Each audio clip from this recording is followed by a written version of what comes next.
इस वक्त की बड़ी खबर आगरा से सामने आ रही है, जहां भारतीय युवा सेना में शामिल होगा C-295 विमान। स्पेन ने किया है C-295 विमान का निर्माण। पहले से चल रही है विमानों के लिए पायलटों की ट्रेनिंग। ये बड़ी खबर आपको बता रहे हैं, जहां C-295 विमान भारतीय वायुसेना में शामिल होने वाला है। स्पेन की टाटा की कोशिश से गुजरात में बनाए जाएंगे 40 विमान। ये बड़ी खबर आपको बता रहे हैं। ये तस्वीरें आपको विमान की दिखा रहे हैं, जिसका नाम C-295 है। C-295 इस विमान का नाम है। इस विमान में 71 पैरा ट्रूपर ले जाने की क्षमता है। 7,500 किलोग्राम का पे लोड ये उठा सकता है। ये आपको इसकी विशेषताएं हम बता रहे हैं। लगातार 11 घंटे तक उड़ान भर सकता है ये विमान। ये तस्वीरें आपको विमान की दिखाई जा रही हैं, जो भारतीय वायुसेना को मिलने वाला है, उसमें शामिल होने वाला है। इस विमान के लिए पहले से चल रही थी पायलटों की ट्रेनिंग। गुजरात में बनाए जाएंगे 40 विमान।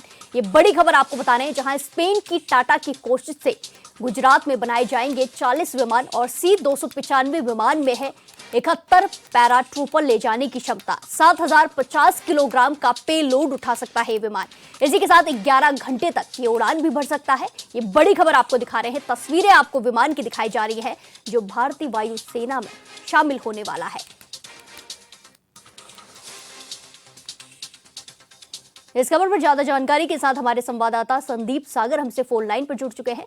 संदीप, जिस तरीके से खबर सामने आई है कि एक नया विमान C-295 विमान भारतीय वायुसेना में शामिल होने वाला है, ये बहुत बड़ी उपलब्धता है और ये बहुत खुशी की बात है भारतीय वायुसेना के लिए। क्या कुछ अपडेट, क्या कुछ जानकारी?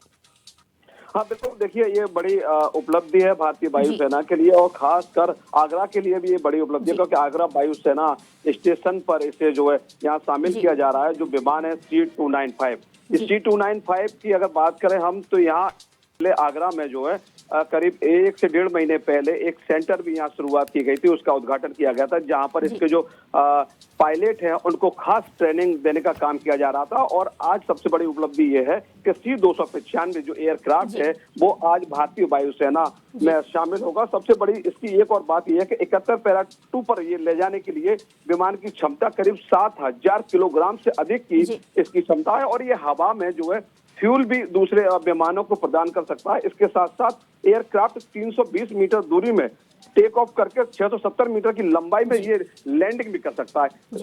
अमूमन देखा जाता है कि जब तमाम रन करने के बाद जो विमान जो है तब कहीं जाकर टेक ऑफ या फिर लैंड ऑफ करते हैं, लेकिन ये विमान की खास उपलब्धि यही है कि 320 मीटर की दूरी में ये जो है एयरक्राफ्ट जो है टेक ऑफ कर सकता है और 670 मीटर की लंबाई में ये लैंडिंग भी कर सकता है। इसके साथ ही एक और बड़ी उपलब्धि है कि 11 घंटे तक ये विमान जो है हवा में जो है ऊपर जो है आकाश यात्रा कर सकता है। इसके साथ साथ सबसे बड़ी बात यह है कि कुछ समय पहले ही प्रधानमंत्री नरेंद्र मोदी ने स्पेन और टाटा के संयुक्त प्रयास से गुजरात में एक फैक्ट्री जो है इसके लिए लगाई गई है, जहां पर C-295 जो एयरक्राफ्ट है वहां तैयार किए जाएंगे और सैन्य परिवहन के लिए ये प्रयोग में आने वाला जो एयरक्राफ्ट है ये जो है भारतीय वायुसेना के लिए बड़ा कारगर साबित होगा। जी, जिस तरीके से संदीप आपने इसकी विशेषताएं बताई कि ये इतने ज्यादा लोड को उठा सकता है, इतने घंटे तक हवा में उड़ सकता है, तो ऐसे में ये बहुत बड़ी उपलब्धि है देश के लिए, भारतीय सेना की, वायुसेना के लिए। और जिस तरीके से आपने बताया कि गुजरात में इसकी मैन्युफैक्चरिंग होगी, 40 विमान और बनाए जाएंगे, ऐसे में ये बहुत बड़ी उपलब्धि है। धन्यवाद हमारे साथ जानकारी साझा करने के लिए, हमारे साथ जुड़ने के लिए। ये तस्वीरें आपको दिखाई जा रही हैं, जहां भारतीय वायुसेना में नया विमान शामिल हुआ है, जिसका नाम C-295 है। C-295 इस विमान का नाम है, जिसका निर्माण स्पेन में किया गया है। पहले से चल रही थी विमान के लिए पायलटों की ट्रेनिंग। इसकी ट्रेनिंग चल रही थी